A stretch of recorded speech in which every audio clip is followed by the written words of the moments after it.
Student बात करेंगे कुछ TCP/IP प्रोटोकॉल सूट के बारे में।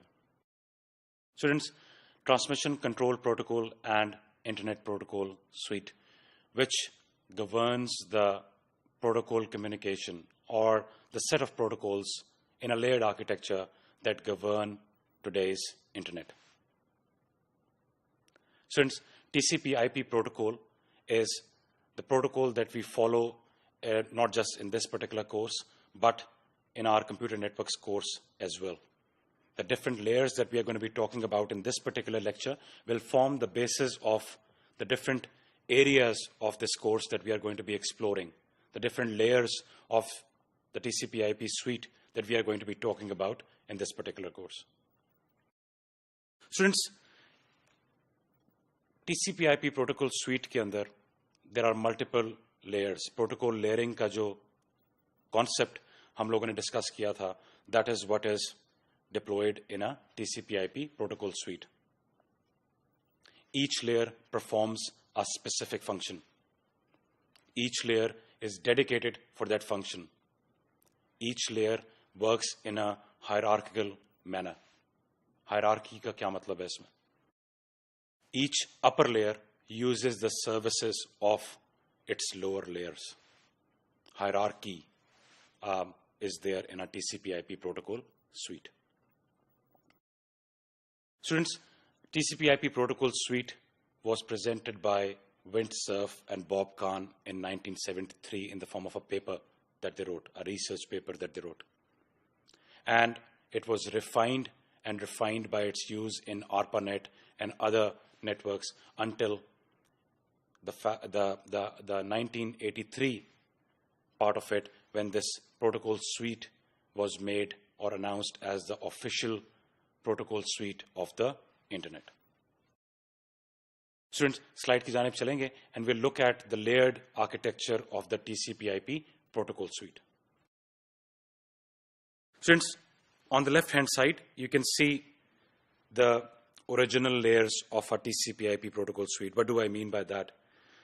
Students, original layers are the layers that were actually presented in the initial research paper when this protocol was presented. There were only 4 layers: the application layer, the transport layer, the internet layer, the network interface layer. And below that, we assume that we have a set of hardware devices that are also included in this data communication system. Students, with further refinement of this protocol suite, we now have 5 standard agreed upon layers in a TCP/IP protocol suite that we use in today's internet. Layer number 1 is your physical layer. So mostly your hardware devices, but we have named it as the physical layer. Layer number 2 is the data link layer. Layer number 3 is your network layer. Layer number 4 is your transport layer. And layer number 5 is your application layer. And we'll talk about each one of these layers in further detail in the next discussions. Students, to understand this protocol suite better, let's take an example. Students, we are looking at a layered architecture. And in this layered architecture, we have got 3 local area networks, 3 LANs, which are connected together by using 2 link layer switches. There is also a router that connects these 2 local area networks to each other. अब students, देखिएगा कि इस scenario में, इस example में, we have got 2 hosts. We have got a source which is represented by A, and we have got a destination which is represented by B. We have got 2 switches. You have got a switch on the source side, and then you have got a switch on the destination side. And these 2 small local area networks are then connected together by using a router. Students, layered architecture following the TCP/IP protocol suite dictates that our 2 hosts will have all 5 layers that we have just discussed from a TCP/IP protocol suite perspective. It will have application, transport, network, data link, and physical. The switch that we call as a layer 2 device will only have 2 layers: data link and physical.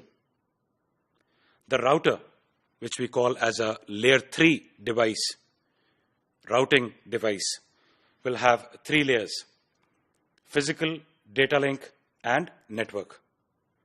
Similarly, the switch on the destination side will also have 2 layers. So students, एक बड़ा apparent advantage that is very evident from this figure is that not all the devices in the network need to have all 5 layers. We can actually save cost.